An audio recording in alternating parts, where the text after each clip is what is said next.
With agents and far higher levels of intelligence and AI rolling out this year, how will MeclabsAI leverage that? To clarify, it seems like the capabilities of new models are so far beyond that it might change the nature of how a system like MeclabsAI could work. And I know it's funny, Flint, we were kind of talking about that even right before this meeting.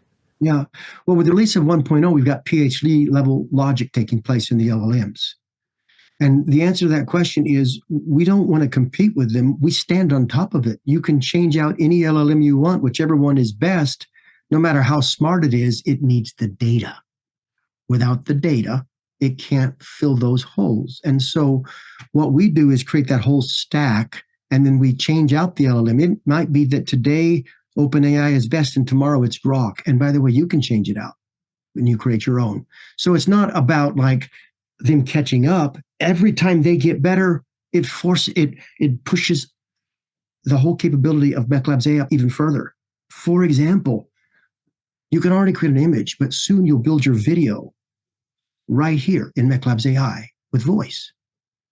And it's not because we are building that capability. It's because as the LLMs release it, we're going to layer on top of it all of our work in production and the capabilities there so that it produces through our methodology a high converting output, and you'll be able to build it right inside your tool. That's not something coming one day. It's already available and soon will be in the APIs. So to the point, as the capabilities, I want them to grow. Let them continue to grow. And then everything you're doing in the tool will get easier and better and faster. It's a good question.